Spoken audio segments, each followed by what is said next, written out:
할렐루야.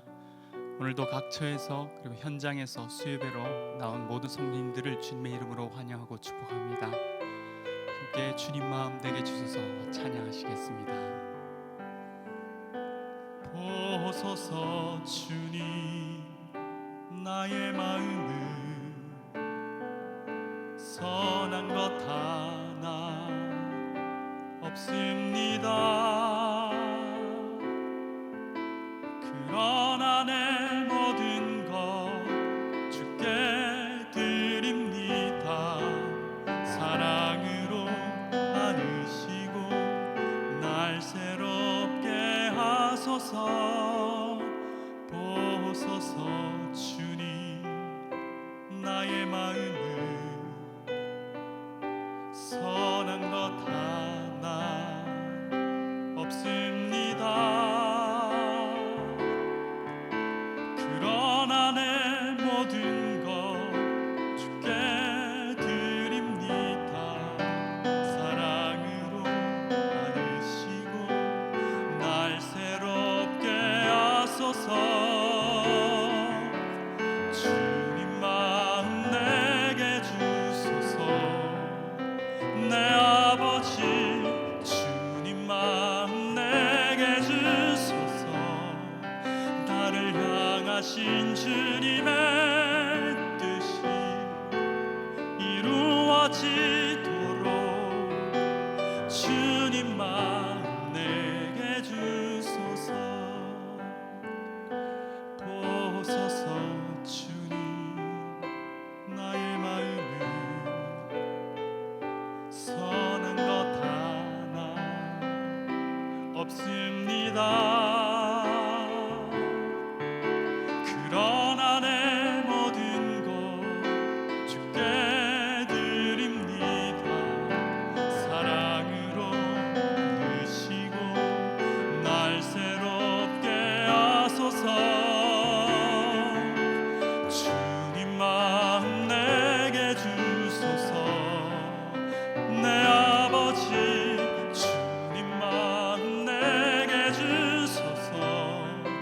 나를 향하신 주님의 뜻이 이루어지도록 주님 마음 내게 주소서.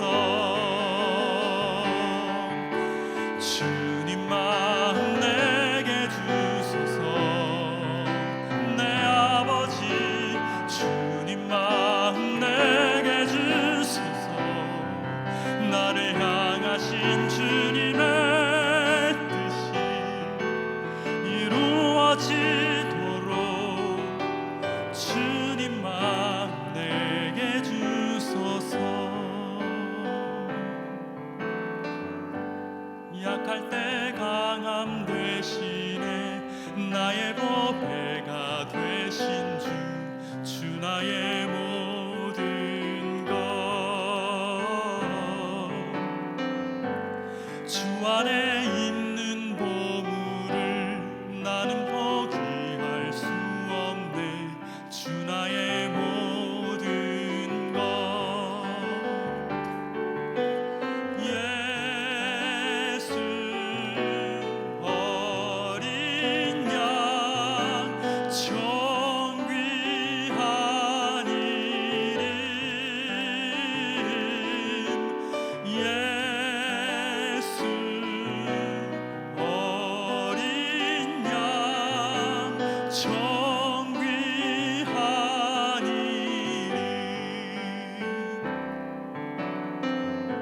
십자가 죄 사하셨네. 주님의 이름 찬양해. 주 나의 모든 것 쓰러진 나를 세우고 나의 빈자를 채우네. 주 나의 모든 것 예수 어린 양 정귀한 이름 예수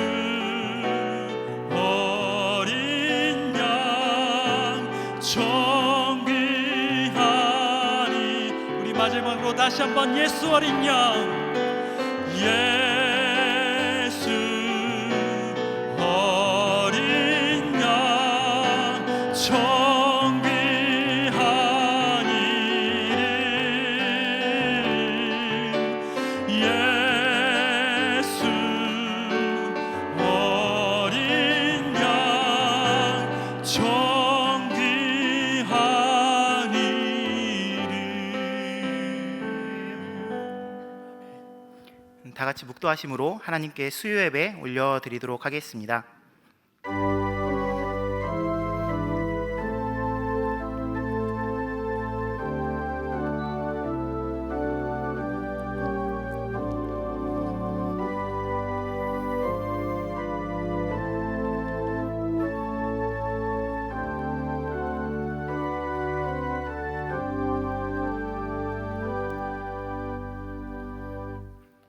찬송가 549장 하나님께 올려드리도록 하겠습니다.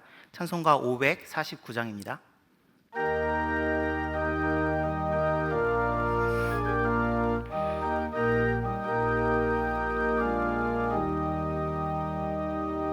내 주여 뜻대로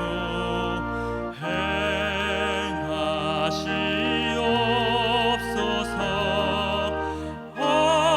한번과 영원을 다 주께 드리니 이 세상 고락한 주 인도하시고 날 주관하셔서 뜻대로 하소서. 내 주여 뜻대로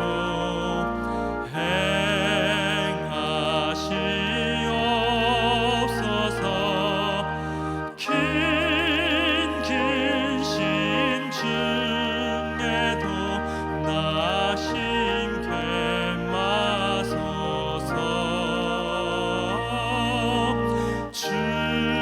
주님도 때로는 울기도 하셨네. 날 주관하셔서 뜻대로 하소서. 내 주여 뜻대로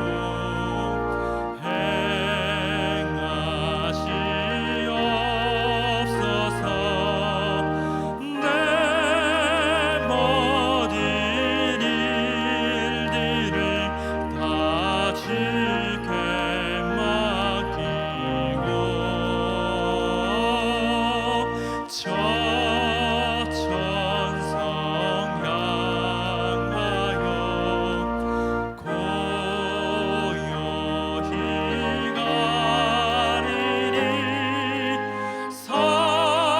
살든지 죽든지 뜻대로 하소서. 아멘.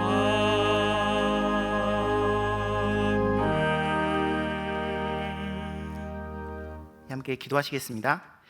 사랑의 하나님 아버지, 감사를 드립니다. 지난 3일 동안에도 우리를 지켜 보호하여 주시고 평안한 가운데 살게 하시다가 이렇게 교회에 나와 또 있는 자리에서 하나님께 예배를 드릴 수 있도록 인도하여 주시니 감사드립니다. 오늘 이렇게 드리는 예배가 하나님께 온전히 드려지는 예배 될 수 있도록 인도하여 주시옵소서. 또한 이 자리에서의 예배가 여기서만 머무는 것이 아니라 세상 속으로 흘러 우리 모두의 삶이 하나님께서 거룩하게 받으시는 산 제사가 될 수 있도록 인도하여 주시옵소서. 우리는 지금 험난한 세상 가운데 살아가고 있습니다. 하나님이 없다고 말하며 진리가 없다고 말하는 세상입니다. 예수님을 믿는 우리를 공격하며 교회를 공격하는 세상 가운데 살아가고 있습니다. 주님, 이런 세상 속에서 저희가 무엇을 해야 합니까? 어떻게 해야 합니까? 저희가 할 수 있는 있는 것이 없음을 고백하오니 하나님께서 일하여 주시옵소서. 특별히 믿는 우리가 먼저 정신 차리도록 인도하여 주시옵소서. 입으로는 말로는 하나님을 믿으며 경외한다고 말을 하지만 우리의 모습은, 삶은, 생활은 그렇지 않았음을 고백합니다. 오히려 세상 사람들보다 더 악한 모습으로 세상을 살아갈 때가 너무나도 많았습니다. 교회에서의 모습과 세상에서의 모습이 분리되어 살아갈 때가 너무나도 많았습니다. 저희들의 죄를 용서하여 주시옵소서. 그리하여 저희 안에 첫 사랑을 먼저 회복시켜 주시옵소서. 또한 그렇게 된 저희들이 예수 그리스도의 생명과 사랑을 들고 세상 속에 나가길 원합니다. 하나님의 이름이, 교회의 위신이 땅에 떨어진 이때 우리가 저들에게 나아가 예수님의 생명, 사랑을 흘려보낼 수 있도록 인도하여 주시옵소서. 그렇게 하나님이 원하시는 모습으로 살아가는 저희가 되게 하여 주시옵소서. 특별히 지켜야 할 것들이 있습니다. 이런 것들을 포기하지 않게 하여 주시옵소서. 자유민주주의가 수호되게 하시고 이를 위해 한미동맹이 굳건하게 설 수 있도록 인도해 주시옵소서. 또한 하나님의 진리에 반하는 모든 악법들이 무너지게 하시고 그렇게 진리가 수호되게 해 주시옵소서. 더 이상 하나님께 덤비지 않는 저희들이 되게 도와주시옵소서. 우리 교회를 위해 기도합니다. 은혜 가운데 이끄셔서 지금까지 오게 하신 하나님, 앞으로도 저희 교회를 통해 이루실 일들을 기대합니다. 담임 목사님에게 힘을 주셔서 하나님께서 맡겨주신 사명 끝까지 잘 감당케 하시고, 후임으로 오시는 목사님에게도 힘을 주셔서 하나님께서 맡겨주실 사명 끝까지 잘 감당케 하여 주시옵소서. 그렇게 우리 교회가 아름다운 교회가 되게 하여 주시옵소서. 이제 말씀을 듣습니다. 말씀을 통해 알려주시고 변화되게 하여 주시옵소서. 특별히 말씀을 전하는 저는 부족합니다. 하나님의 영광만이 드러나는 시간 되게 도와주시옵소서. 존귀하신 주 예수 그리스도의 이름으로 기도드립니다. 아멘.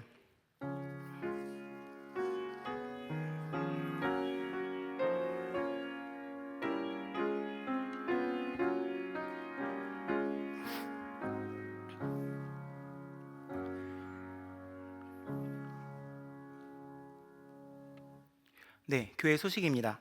저희 교회는 감염병 예방 수칙을 철저히 지키며 모든 예배를 드리고 있습니다. 집에서 온도를 체크하시고 37.5도 이하시면 교회에 나와 함께 예배를 드리시기 바랍니다.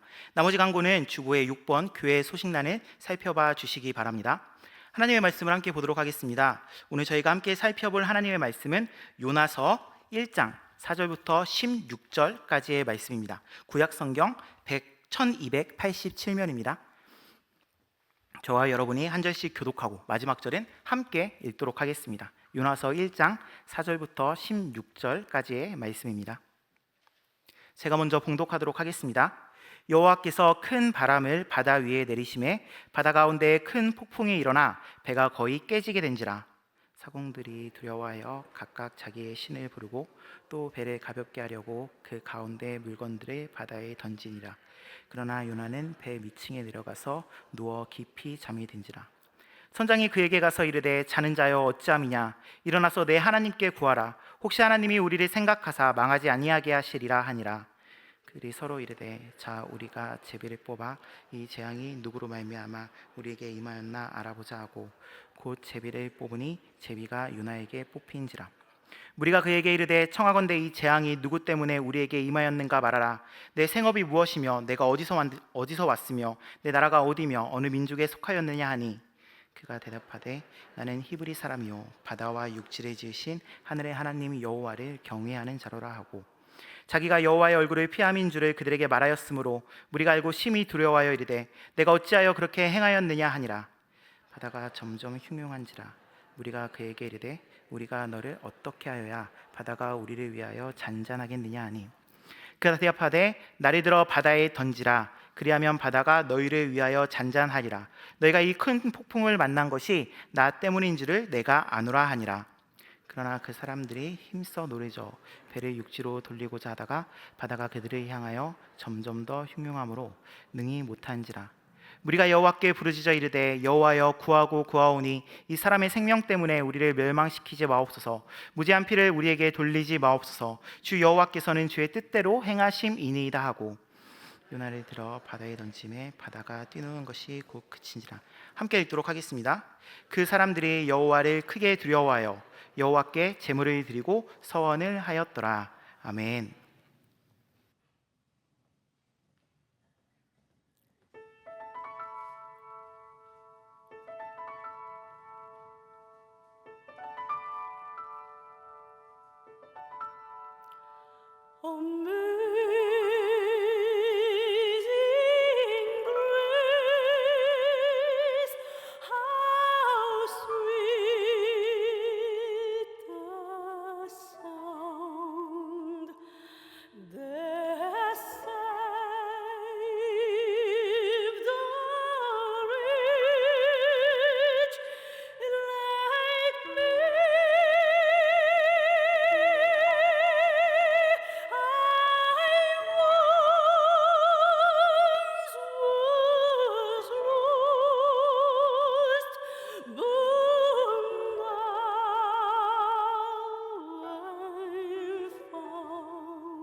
하나님께 영광의 박수 올려드리도록 하겠습니다. 네, 이 시간 함께 이 자리에서 또 있는 곳에서 예배를 드리시는 모든 성도님들을 축복합니다. 우리 옆에 앉으신 분과 한번 인사해 봤으면 좋겠습니다. 다들 마스크 끼고 계시니까 오늘 하루도 수고 많으셨습니다라고 말하면서 인사 한번 해보도록 하겠습니다. 네, 오늘 하루도 수고 많으셨습니다. 한 번 더 인사해 보도록 하겠습니다. 우리 유나처럼 되지 맙시다. 네, 이게 무슨 말인지를 한번 차차 살펴보도록 하겠습니다. 성도 여러분, 혹시 잔 다르크 아십니까? 저는 잔 다르크입니다 라고 말을 하면 지금 여러분들은 머릿속에 앞에서 무슨 소리를 하고 있는 건가? 라고 생각하실 수 있을 것 같습니다. 저는 정확히 말씀드리면 잔 다르크 형의 사람입니다. 사람은요, 매우 복잡한 존재이고요, 이런 복잡한 존재를 공부하는 학문이 심리학입니다. 또 이런 심리학에는요, 많은 분야가 있는데 이 중 성격 심리학이라는 학문은요, 사람의 성격을 연구하고 분류하며 그 기준에 따라 사람들을 범주화시킵니다. 그리고 그렇게 분류하는 도구가 바로 성격 검사인데요, 이런 성격 검사 중에 가장 유명한 성격 검사가 마이어스와 브릭스가 만드는 MBTI라는 검사입니다. 아마 한 번쯤은 다들 들어보셨을 것 같습니다. 앞에 보이는 표처럼요, 에너지의 방향, 인식 방식, 결정 방식, 삶의 패턴에 총 4개의 척도를 가지고요, 조합을 해서 총 16가지의 성격 유형을 만들어내고요, 이를 통해서 사람들을 범주화시킵니다. 그리고 저는요, 이 중에 INFP, 즉 잔다르크형의 사람인 겁니다. 성도님들은 여기 보이는 성격 유형 중 어디에 속하시는 것 같나요? 이 검사는요, 매우 잘 맞습니다. 그 증거 중 하나가 같은 유형의 사람들이 모이면 그 집단은 매우 평화롭습니다. 서로가 서로를 너무 잘 이해하고요, 어떻게 그렇게 말이 잘 통하는지 이야기하다 보면 시간이 가는 줄 모르죠. 마음 맞는 여성분들이 그러신다고 해요. 전화로 몇 시간씩 통화를 하고 나서 전화 끊으면서 자세한 얘기는 만나서 하자, 이렇게 말씀을 하신다고 하더라고요. 이런 분들은 아마 성격 유형이 맞는 분들인 거예요. 혹은 비슷한 분들일 가능성이 높은 거죠. 또 이와는 반대로요, 다른 성격 유형의 사람들을 모아놓잖아요. 와, 거기는 진짜 좌불안석이 따로 없습니다. 가만히 있어도 어색하고요, 뭘 해도 어색하고요, 괜한 행동하다가 서로에게 오해를 불러일으키고, 혹시 애인이나 부부 중에 계속해서 티격태격 하시는 분들 계신가요? 이분들이 이렇게 성격이 다른 유형일 가능성이 높습니다. 이런 성격 검사를 하고 나서요, 성격 검사에서 이건 뭐다 이렇게 해주는 설명을 듣다 보면요, 자연스레 드는 생각이 있습니다.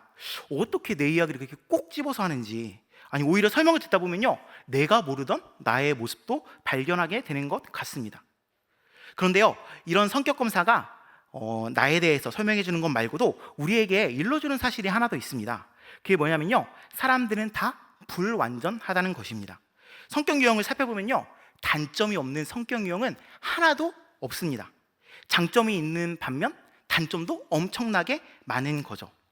모든 사람들이 큰 틀에서 이 성격 검사로 분류가 된다는 것은 단점이 없는 사람은 하나도 없다고 봐도 무방할 것입니다.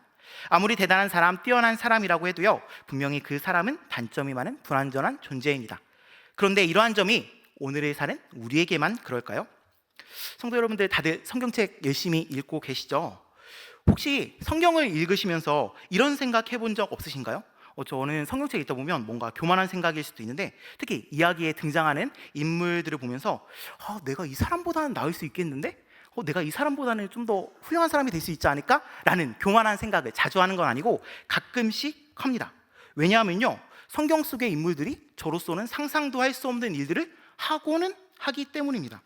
믿음의 조상이라고 불리는 아브라함, 근데 이 아브라함은요, 당시의 문화가 그러했다고 해도 자기의 위기를 모면하기 위해서 자기의 아내를 누이라고 속이고 팔아 먹습니다. 그리고 우리가 잘 아는 다윗, 훌륭한 성경 속 인물인데요, 다윗이 지금 살고 있었으면 아마 평생을 감옥 속에서 보내야 했을 거예요. 왜냐하면 다윗은 배우자가 있는 이성에게 눈이 멀어서 그녀를 차지하기 위해서 남편을 죽게 만드는 살인교사죄라고 하죠. 그런 살인교사죄를 지었고요, 또 멀쩡했던 한 가정을 파괴해버린 그런 나쁜 사람이었거든요. 이런 모습을 보면서 내가 이 사람보다는 잘할 수 있지 않을까? 라는 교만한 생각을 잠깐씩 하고는 합니다. 이 외에도 기드온, 삼손, 베드로 등등 성경을 읽다 보면요, 성경 속의 인물 역시 우리와는 다를 것이 없는 부족한 사람이라는 사실을 우리는 알 수 있습니다. 그리고 이러한 점은 오늘 본문에 등장하는 요나도 마찬가지입니다. 요나는요, 하나님의 말씀을 대언하는 사람이에요. 하나님의 부르심을 받아서 하나님의 말씀을 전하는 사람이죠. 그런데 이 요나는요, 다른 선지자와는 느낌이 조금 다릅니다. 선지자임에도 불구하고 하나님 말씀에 순종하지 않는 사람이 바로 이 요나입니다. 그렇게 하나님을 피해 도망을 치는 사람이 바로 이 요나죠. 그리고 그렇게 하나님께 덤비다가 결국 하나님께 혼이 나는 사람이 바로 이 요나입니다. 우리는 오늘 이 요나에 대해서 살펴볼 것입니다. 특히 요나가 왜 그렇게 선지자답지 못하게 행동을 했는가, 이거를 요나가 어떤 사람인지 알아봄으로써 살펴보도록 하겠습니다. 그리고 이렇게 본격적으로 살펴보기 전에 우리는 요나서가 어떤 성경인지 먼저 알아야 합니다. 요나서는요, 이야기예요. 좀 더 정확히 말씀을 드리면 내러티브라는 장르에 속한 성경입니다. 여기서 내러티브는요, 사건들의 연속, 이야기들의 연속이라고 보시면 됩니다. 그리고 이 내러티브는 흔히 우리가 잘 아는 구약에 많이 등장을 합니다. 당대의 의인인 노아, 믿음의 조상인 아브라함, 꿈을 꾼 요셉, 힘이 센 삼손, 기드온과 300용사 등등이 다 내러티브인 겁니다. 근데 이렇게 말씀드리면요, 그거 주일학교에서 배우는 내용 아닙니까? 라고 쉽게 생각하시는 분이 계실지 모르겠습니다. 실제 거의 주일학교에서 배우는 내용이잖아요. 그런데요, 그렇다고 이 내러티브를 쉽게 생각하시면요, 여러분들께서는 성경이 주는 풍부한 중 많은 부분을 놓치시게 되는 겁니다. 무슨 말이냐고요?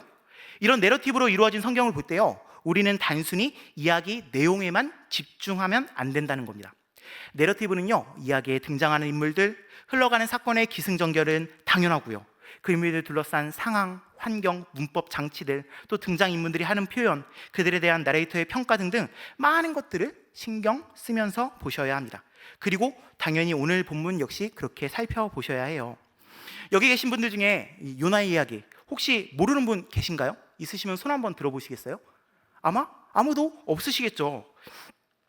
하나님의 부르심을 피해 다시스로 도망가려고 배를 탔는데 바다에 하나님이 일으키신 폭풍이 생겨나고 배가 침몰할 위기 속에서 바다에 던져져서 큰 물고기에게 잡혀 먹힌 요나. 제 딸이 7살이거든요. 근데 유치부에서 하나님 말씀을 너무 잘 배워와서요, 이 이야기에 대해서 너무 잘 알고 있더라고요. 즉, 이 이야기는요, 7살짜리 꼬마 아이도 아는 이야기입니다. 그런데 여기서 머물면요, 저희는요, 이 본문이 우리에게 말하고 있는 많은 것들을 놓치게 됩니다. 요나는 왜 하나님의 얼굴을 피하려고 했을까요? 요나가 피하려고 한 다시스는 어떤 도시인가요? 요나는 왜 거기로 갔을까요? 선장과 선원은 폭풍 속에서 왜 요나를 집어 던졌을까요? 이러한 점들을 다 함께 살펴봐야 내러티브 본문이 주는 풍성함을 온전히 누리게 되는 것입니다. 이런 점을 기억하시면서 우리 함께 이야기를 좀 더 자세히 살펴보도록 하겠습니다. 먼저 우리는 요나서의 등장인물에 대해서 살펴보아야 합니다. 본문에는요, 주인공이 요나가 등장하고요, 그리고 주변 인물인 선장과 선원이 등장합니다. 그리고 직접적으로 드러나지는 않지만요, 전지적 작가 시점이라고 그러죠. 요나와 선장 선원이요, 사건을 만들어내면요, 이에 관한 정보를 나레이터가 저희들에게 전달해 주고 있는 겁니다. 그리고 독자인 우리는 이런 정보를 가지고 이야기를 이해하는 거죠. 그래서 여기서 나레이터가 너무너무 중요합니다. 나레이터가 어떤 정보를 전달하는지에 따라서 독자가 이야기를 어떻게 이해하는지가 완전히 달라지거든요. 요즘 저희 아이들이 매일 부르는 노래가 있습니다. 들어보면 뭐 이런 가사가 나옵니다. 호랑이야 팥죽 줄게 오늘 밤에 집으로 오거라. 이게 처음에 들었을 때는 무슨 노래인지 몰랐습니다. 그런데 나중에 알고 보니까 전래동화인 팥죽 할멈과 호랑이를 토대로 만든 노래더라고요. 아마 재미있으니까 계속 부르고 다니는 것 같아요. 그리고요, 이렇게 노래를 부른 다음에는요, 자연스럽게 그 이야기를 해달라고 엄마에게 쪼릅니다. 그렇게 이야기가 시작되면 아이들은 신이 나서 듣거든요. 엄마가 이야기를 엄청 재밌게 해줍니다. 이때 이야기 속 등장인물은 팥죽 할멈과 호랑이, 그리고 팥죽 할머니를 도와주는 도구들입니다. 그리고 나레이터는 엄마인 거죠. 엄마는 이야기 속의 모든 내용을 다 알고 있습니다. 심지어 할머니가 무슨 마음으로 호랑이에게 팥죽을 먹으러 오라고 했는지, 호랑이는 무슨 꿍꿍이를 가지고 할머니를 잡아먹지 않았는지, 또 할머니가 도구들과 함께 세운 치밀한 작전까지, 엄마는 이야기를 통해서요, 이런 정보들을 아이들에게 전해줍니다. 그리고 아이들은 이런 정보를 들으면서 팥죽 할머니의 지혜로움과 호랑이의 욕심 많음, 또 할머니를 도와주는 도구들의 착함에 대해서 알게 되는 거죠. 그런데요, 만약에 여기서 엄마가 팥죽 할머니를요, 당장의 위기를 넘기려고 거짓말을 치는 사람, 호랑이는 약속을 지키기 위해서 할머니를 잡아먹지 않는 신의가 있는 동물로 이야기를 한다면 할머니와 호랑이에 대한 아이들의 판단은 바뀌게 될 것입니다. 아마 나쁜 할머니, 좋은 호랑이가 되겠죠. 이처럼 이야기의 나레이터는 너무너무 중요합니다. 그리고 오늘 성경의 나레이터는 우리에게 정보를 주면서요, 요나가 어떤 사람인지 알려주고 있습니다. 과연 본문 속 요나는 어떤 사람일까요? 나레이터는 요나에 대해서 어떻게 이야기를 하고 있을까요? 본문을 읽어보면요, 요나가 어떤 사람인지 직접적으로 알 수 있는 구절은 딱 하나, 9절에 나옵니다. 우리 9절을 함께 읽어보도록 할까요? 준비 시작. 그가 대답하되 나는 히브리 사람이요 바다와 육지를 지으신 하늘의 하나님 여호와를 경외하는 자로라 하고, 네, 이 대답은요, 선원과 선장이 요나에게 던진 누구냐 넌? 이라는 질문에 대한 요나의 답입니다. 성도 여러분들은 이 요나의 대답에 대해서 어떻게 생각하시나요? 우리는 이미 요나에 대해서 잘 알고 있습니다. 여러분들이 아시는 요나의 모습과 행동을 생각해 볼 때 요나는 과연 하나님 여호와를 경외하는 사람입니까? 요나의 이 고백이 참된 신앙 고백일까요? 우리는요, 이 고백의 진위 여부에 대해서 생각해 볼 필요가 있습니다. 그리고 이를 위해 우린 요나가 큰 물고기의 뱃속에서 하나님께 드린 기도인 2장의 내용 중 8절과 9절을 살펴봐야 합니다. 제가 한번 읽어드리도록 하겠습니다.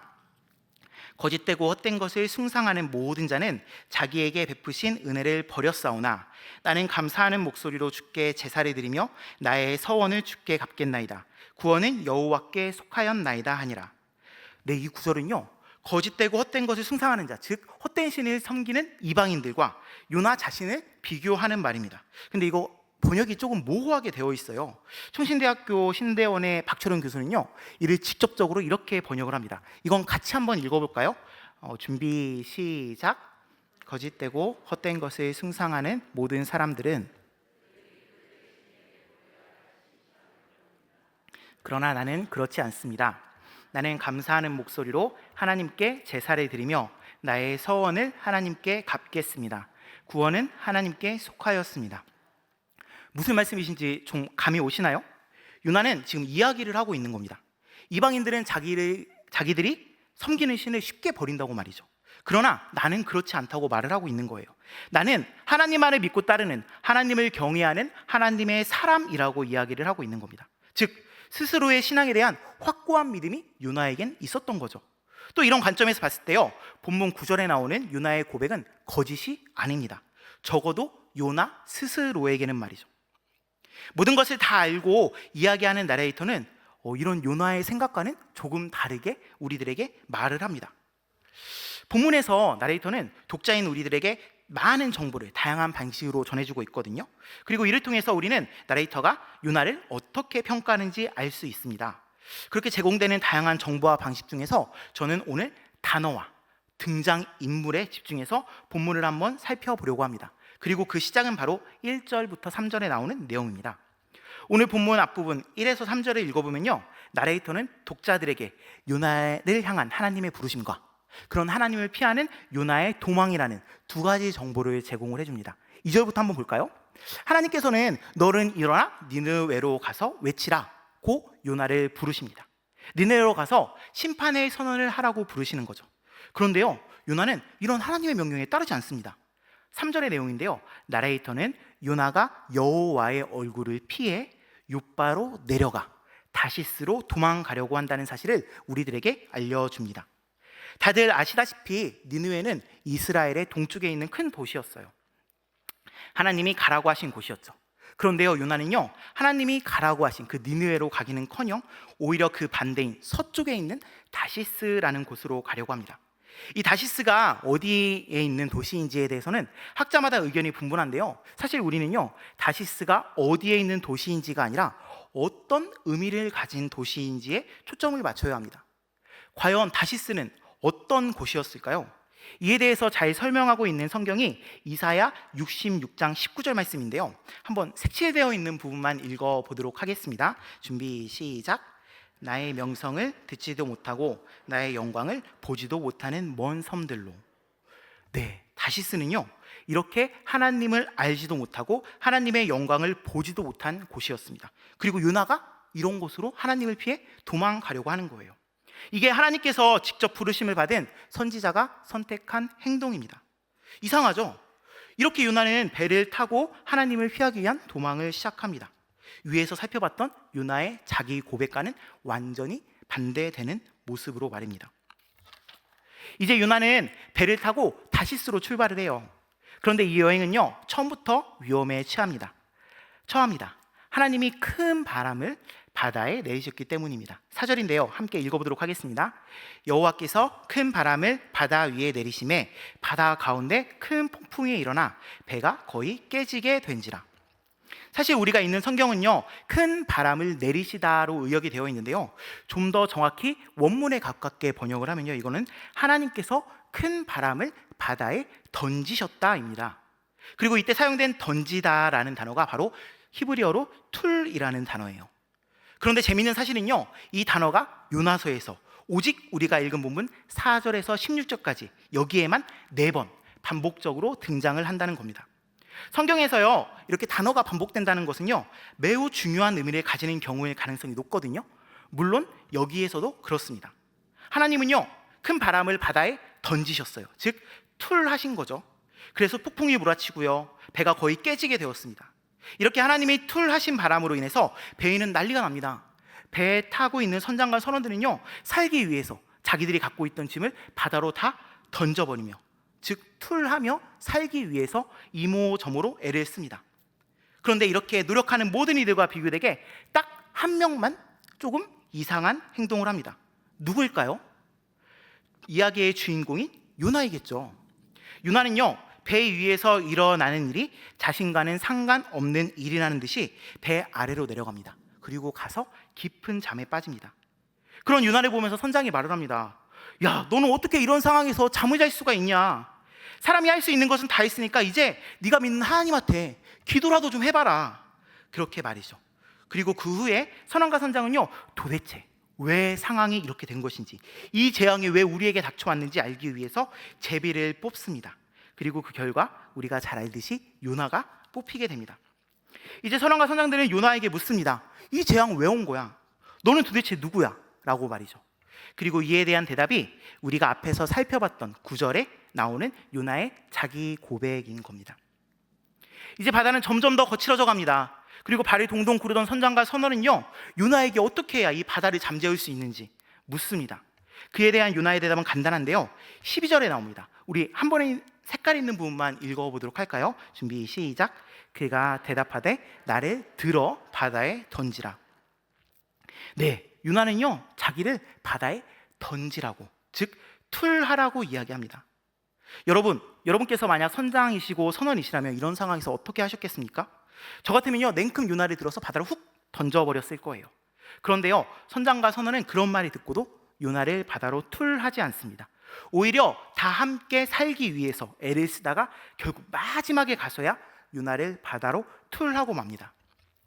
네, 내레이터는요 이야기 속에서 툴이라는 단어를 반복해서 사용하고 있습니다. 하나님께서 큰 바람을 바다에 툴하신 이유가 결국 요나를 바다로 툴하시기 위해서임을 드러내고 있는 거죠. 그리고 이렇게 요나가 하나님 손에서 떠날 수 없음을 나타내고 있습니다. 그런데요 이런 사실을 요나는 모릅니다. 아니 알면서도 반항하는 것일 수도 있었겠네요. 이는 이야기 속 요나의 모습을 보면 잘 알 수 있습니다. 본문을 읽다 보면요 그렇게 폭풍이 몰아치고 배가 깨질 지경인데 요나는 어떻게 배 아래 내려가서 깊은 잠이 들 수 있었는가 하는 의문이 듭니다. 아니 자기가 예수님도 아니고 어떻게 그런 상황 속에서 배 아래로 내려가 깊은 잠이 들 수 있었을까요? 좀 이상하죠. 나레이터는요 이 이상함을 가지고 요나가 어떤 사람인지 우리에게 알려주고 있는 겁니다. 성도 여러분, 혹시 아까 다시스 이야기 기억나시나요? 여호와의 얼굴을 피하기 위해 욥바로 내려가 하나님께서 가라고 하신 곳에 정반대인 다시스로 가는 요나. 이 배 위에서도 이렇게 하나님을 피하는 요나의 모습이 나타납니다. 하나님이요 바람을요 바다로 툴하셨어요. 그래서 폭풍이 치고 배 위가 난리가 났죠. 모든 이들이 폭풍이라는 주어진 상황에 반응하여서요, 물건들을 바다로 투라며 살기 위해 노력합니다. 그런데 딱 한 사람, 요나만 하지 않습니다. 사실 요나는요, 이 모든 일이 자기 때문에 일어났다는 것을 잘 알고 있었습니다. 하나님께서 버리신 일이라는 것도 잘 알고 있었죠. 그런데도 불구하고 그는 주어진 상황에 또 하나님께 반응하지 않습니다. 오히려 그는요, 배 아래로 내려가서 깊은 잠에 빠집니다. 여기서 내려가다라는 표현에는요, 야라드라는 단어가 사용이 되었어요. 근데 이 단어는 이미 3절에서 요나가 여호와의 얼굴을 피해 욥바로 내려갈 때 사용되었던 단어입니다. 즉 요나는요, 배에서도 계속 하나님을 피하려고 하고요, 하나님으로부터 멀어지려고 배 아래로 야라드 내려가고 있는 거예요. 하나님은요, 바람을 바다로 툴하시면서 나 여기 있다, 자신의 존재감을 계속해서 드러내고 계신데, 요나는 이런 하나님께 반응하지 않고 이런 하나님을 피해서 배 아래로 야라드하고 있는 거죠. 또 여기서 멈추지 않고요, 더 나아가 요나는 깊은 잠에 빠집니다. 이 깊은 잠은요, 하나님의 부르심에 반응하지 않는 요나의 모습을 극명하게 드러내주는 표현이라고 할 수 있습니다. 요나는요, 배에서 여호와의 얼굴을 피해 야라드했으며 깊은 잠에 빠짐으로 하나님께 반응하지 않았습니다. 그 모든 일의 원인이 자신이며 그 모든 일이 자신을 부르신 하나님으로 인한 이름을 알면서도 말입니다. 오히려 아이러니하게도 같은 배에 타고 있던 이방인들, 하나님을 모르는 이방인들인 선장과 선원이 이유를 모르면서도 주어진 상황에서 더 적극적으로 살기 위해서 반응을 합니다.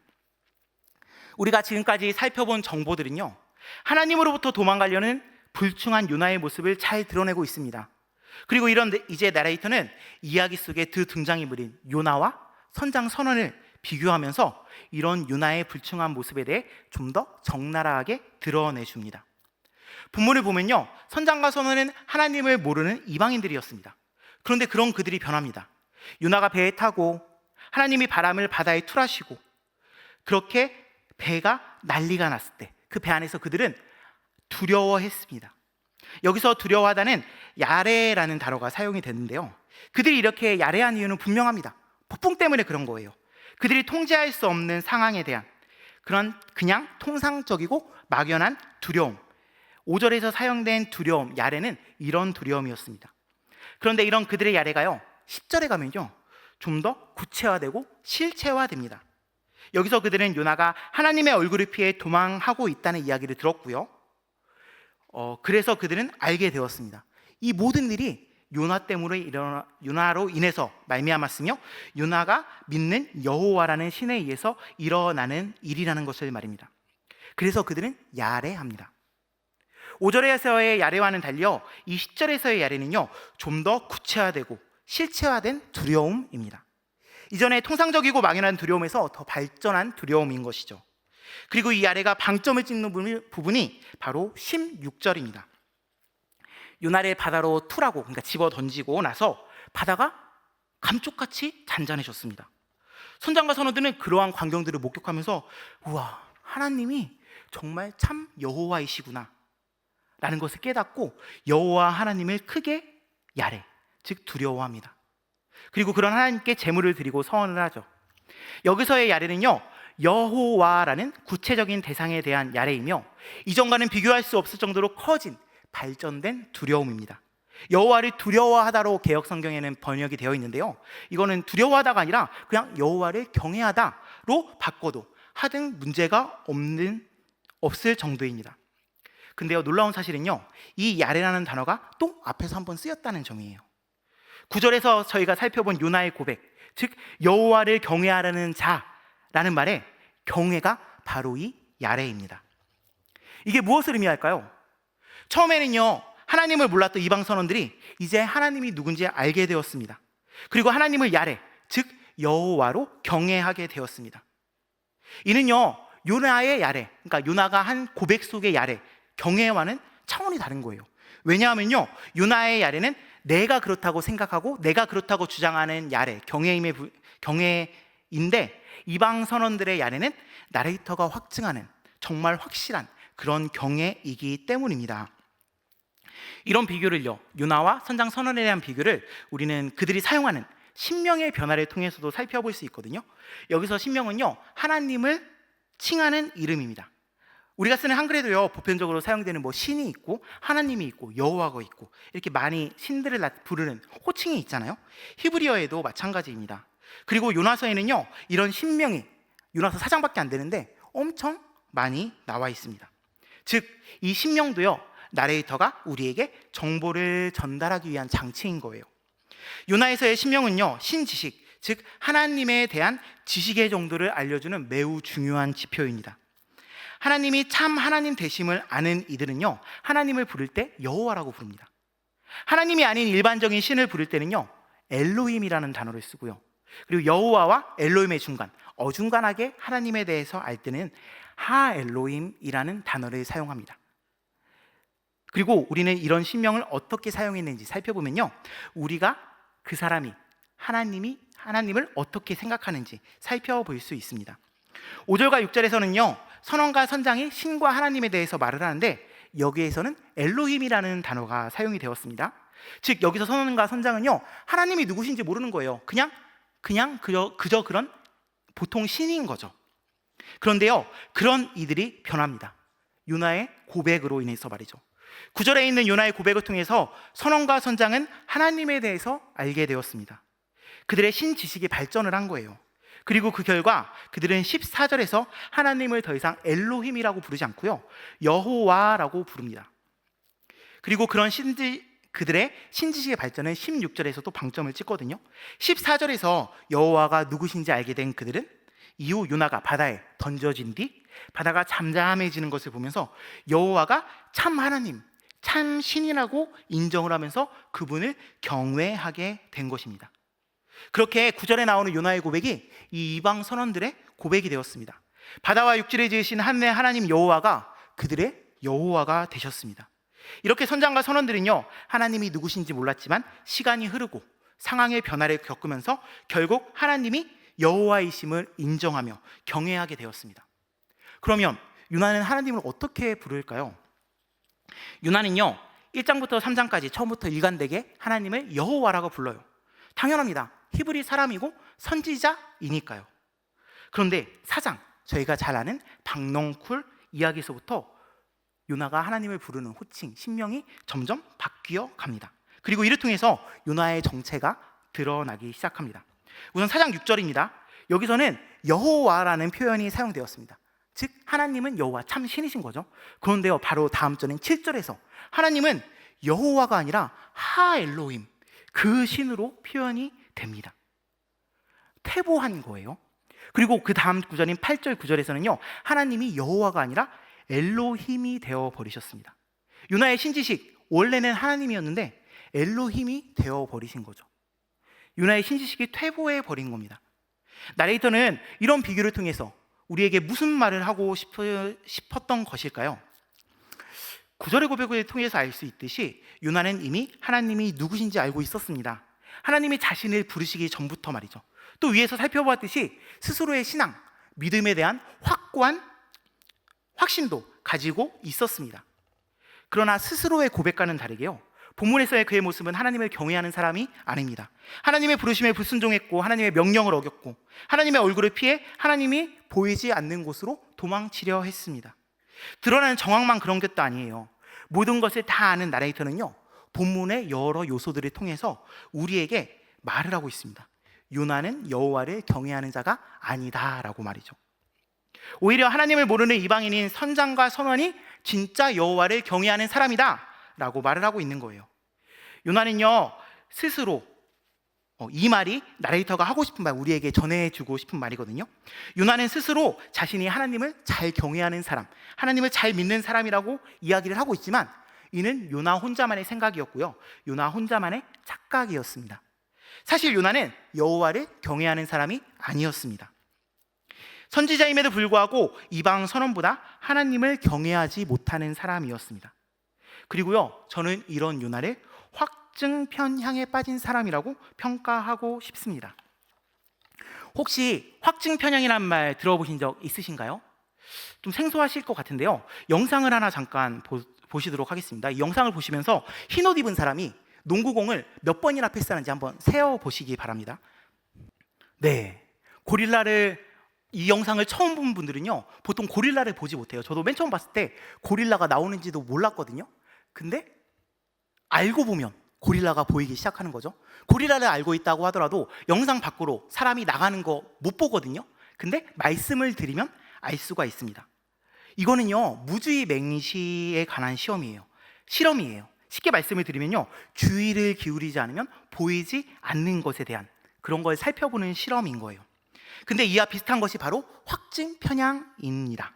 확증 편향은요, 원래 개인이 가지고 있던 생각이나 신념을 확인하고 그거를 계속 유지하고 지키려는 경향성입니다. 쉽게 말씀을 드리면요, 내가 보고 싶은 것만 보고 내가 듣고 싶은 것만 듣고 자기 생각대로 자기 신념대로만 행동하는 것, 이게 바로 확증 편향입니다.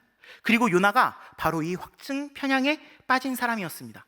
이를 뒷받침하는 성경 구절이 바로 4장 2절입니다. 우리 함께 4장 2절을 읽어보도록 하겠습니다. 준비 시작. 여호와께 기도하여 이르되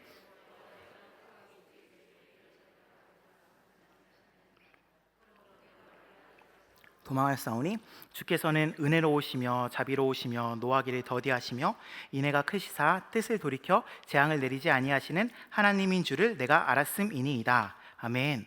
네, 얼핏 보면요, 정말 하나님을 신실하게 믿는 사람이 하는 이야기 같습니다. 근데요, 사실 이 구절은요, 요나가 본문에서 그렇게 하나님의 얼굴을 피하고 다시스로 도망가고 사장에서 화를 내게 하는 이유가 되는 구절입니다. 색칠한 부분을 보면요, 요나는 말을 하고 있어요. 내가 알았음이니이다. 미리 알았다고 말을 하고 있는 거죠. 요나는 생각했어요. 하나님께서 부르셔서 니느웨로 가라고 했을 때, 니느웨는 악하고 우리의 원수니까 분명히 심판을 받아야 하는데, 하나님은 은혜롭고 자비롭고 노하기를 더디하시며 인애가 크신 분이니까 니느웨에 재앙을 내리시지 않을 거야. 왠지 니느웨를 용서하실 것 같아. 그래서 요나는요, 하나님께 불순종하고 다시스로 도망을 가는 겁니다. 그래서 요나는 도망을 가죠. 근데 요나는 하나님의 얼굴을 피할 수 없었어요. 결국 니느웨에 가서 심판을 선언하게 되죠. 그런데요, 놀라운 사실은요, 요나가 그렇게 대충한 심판 선언에도 니느웨가 즉각적으로 반응해서 온 나라가 다 회개하였다는 것입니다. 그리고 당연히 심판도 면했고요. 그리고 이렇게 자신의 불안이, 자신이 하던 걱정이 실제로 일어나자 사장에서 요나는 하나님께 화를 내고 있는 겁니다. 이게 말이 되냐고. 하나님, 어떻게 이러실 수 있어요? 하나님은 우리 이스라엘의 하나님이니까 우리를 괴롭히는 저 나쁜 니느웨 당연히 벌하셔야 되는 거 아니에요? 우리 편이 되어주셔서 니느웨를 멸망시키셔야죠. 어떻게 저들을 용서하실 수가 있습니까? 라고 말을 하는 겁니다. 요나의 머리로는, 신학적 지식으로는, 신념으로는 하나님이 니느웨를 용서하신 이 일이 결코 용납되지 않았습니다. 그리고 이렇게 용납될 수 없는 일이 일어날 줄 알고 있었기에 요나는 처음부터 끝까지 일관되게 하나님께 불순종하며 반항을 하고 있는 것이죠. 그리고 결국 하나님께 화까지 내는 것입니다. 정저지하라는 말 다들 아시죠? 우물한 개굴이라는 말입니다. 요나는요, 우물한 개굴이었습니다. 우물 아래서 하나님, 이 안에만 계세요. 이 안에서 내가 보는 저 동그란 하늘만 보시고요, 내가 느낄 수 있는 이 우물 안의 환경만 느껴주세요. 내가 보는 것만 보고 내가 아는 것만 하세요 라고 말을 하고 있는 겁니다. 어떠신가요? 이제 왜 자칭 여호와를 경외하는 자라고 하는 요나가 하나님께 불순종하고 반항했는지 아시겠나요? 또 나레이터가 왜 요나를 여호와를 경외하는 자가 아니다 라고 말하는지 아시겠나요? 우리가 여기서 찾아볼 수 있는 요나의 문제는 두 가지입니다. 먼저는요, 내 생각과 지식, 경험과 신념 안에 하나님을 가두었다는 것이죠.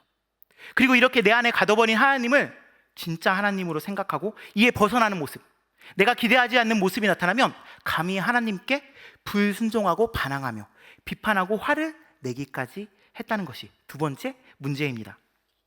여러분은 이런 요나의 모습을 보시면서 어떤 생각을 하셨나요? 저는 이 요나의 모습이 꼭 저의 모습과 닮았다고 생각을 했습니다. 요나의 모습이 저의 모습이었습니다. 또 저뿐 아니라 우리의 모습일 것입니다. 우리가 바로 요나입니다. 얼마 전에 큰 결정을 해야 할 때가 있었습니다. 저는 성격이 꼼꼼하거든요. 그래서 어떠한 결정을 내릴 때 그냥 내리지 않습니다. 많은 것들을 고려하고 살피며 가장 실리적인 좋은 답을 찾고자 합니다. 그리고 저는 지금까지 그랬던 것처럼 많은 것들을 고려해서요, 제게 가장 좋은 방향으로, 또 나름대로 가장 합리적이고 이성적인 결정을 내렸습니다. 그리고 그게 하나님이 인도해 주시는 길이다, 가장 선하고 좋은 길이다 라고 생각을 했습니다. 그런데 이상합니다. 하나님께서 막으셨어요. 처음에는 그렇게 막히로 많은 자조를 했습니다. 실망도 했어요. 왜 막으셨나요? 왜 그렇게 하셨어요? 하나님의 뜻이 뭐죠? 기도를 하면서 하나님께 말씀드렸습니다. 그러다가 결국 하나님께 분을 내기도 하고 원망을 하기도 했습니다. 하나님이시라면 그렇게 하시면 안 되는 거 아닌가요? 저를 선하고 좋은 길로 인도해 주시겠다고 약속을 하셨는데, 그러면 이 길로, 이 방법을 선택하게 하셔야 되는 거 아닙니까? 왜 안 해주시는 거죠? 이렇게 저는 유나처럼 하나님을 경외한다고, 하나님이 나의 주인이라고 이야기를 하면서 사실은 제 생각과 판단, 기준과 신념 안에 하나님을 가둬놓고 있었습니다. 그리고 그렇게 하나님이 내가 생각하는 그런 하나님이 아니라고 하나님께 화를 내고 따지며 들고 있었던 것입니다. 그렇습니다. 제게는 하나님이 여호와가 아니라 엘로힘이었습니다. 내 안에 가둬서 만든 가짜 하나님을 여호와라고 믿으며 온 세상을 지으시고 다스리시며 지금도 주관하고 계시는 참 하나님을 보지 못하고 있었던 것이죠. 감사하게도 그렇게 불충한 저에게 하나님은 그건 너의 뜻이고 너의 생각이다 라는 마음을 주셨고요. 그렇지 않았다면, 하나님께서 그런 마음을 제게 주시지 않았다면 저는 계속해서 제 뜻과 생각을 하나님의 뜻과 생각이라고 생각하며 살았을 거예요. 그러면서 하나님을 믿는다고, 나는 하나님을 경외하는 자라고 그렇게 자유하면서 살았을 것입니다. 성도 여러분, 여러분은 어떠신가요? 요나와 저와 같은 모습 여러분들에게는 없으신가요? 나의 경험, 신념, 생각 안에 하나님을 가둬놓고 내 뜻과 생각대로 하셔야 된다고 하나님께 요구하고 계시지는 않습니까? 하나님이 내 생각과 다르게 일하실 때 어떻게 이러실 수 있냐고 하나님께 분노하시는 모습 혹시 여러분들에게는 없으신가요? 특별히 요즘 우리는 세상 속에서 이념에 의해, 문화에 의해, 돈, 명예, 권력에 의해 흔들리며 살아갈 때가 너무나도 많이 있습니다. 이러한 것들이요, 내 안에서 하나님을 가둬놓고 있습니다. 온갖 정보들이 가득한 정보의 시대 속에서 나의 생각, 경험, 신념, 이념으로 하나님을 규정하고 재단하며 그렇게 그것이 하나님을 섬기는 길이라고, 진리의 길이라고 이야기를 하고 계시지는 않나요? 내가 가진 좁은 틀과 세계관, 나의 일천한 경험과 지식에 하나님의 일하심을 가두어 놓고 왜 하나님이 일하시지 않습니까? 이렇게 말씀하고 계시지는 않나요? 교회가 교회답지 못하고 그리스도인이 그리스도인답지 못하다고 욕하는 세상을 향해 요나와 같이 나는 아니야, 나는 여호와를 경외하는 사람이야, 나는 하나님을 믿는 사람이야 라고 말씀하시면서 사실은 하나님을 모르는 세상 사람들보다 더 부끄러운 모습으로 세상을 살고 계시지는 않습니까? 성도 여러분, 우리가 바로 요나입니다. 우리는 고백합니다. 우리가 기독교인이라고 말이죠. 여호와를 경외하는 자들이라고 말입니다.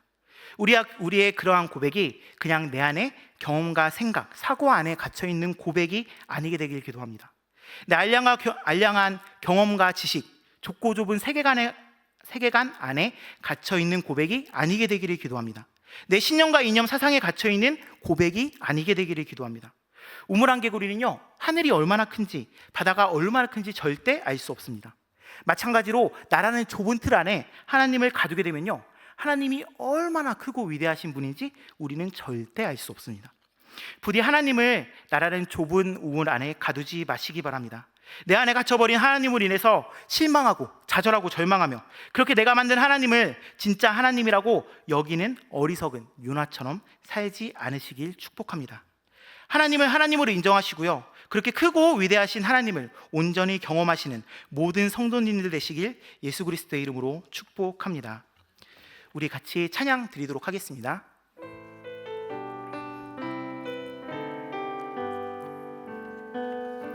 보소서 주님, 나의 마음은 선한 것 하나 없습니다.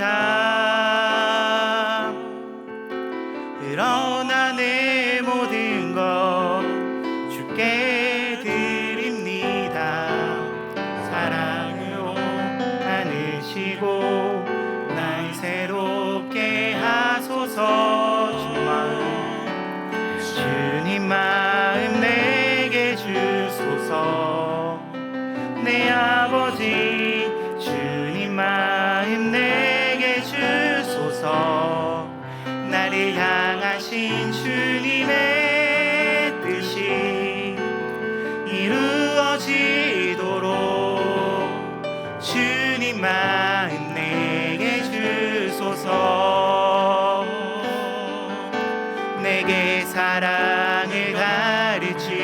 주소서.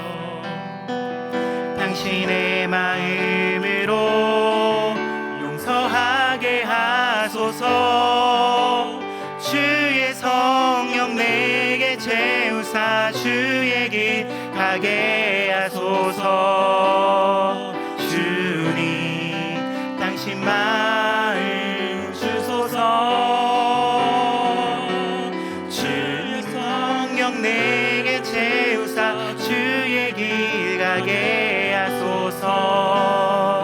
주님 당신 마음 주소서. 주님 마음 내게 주소서. 내 아버지 주님 마음 내게 주소서.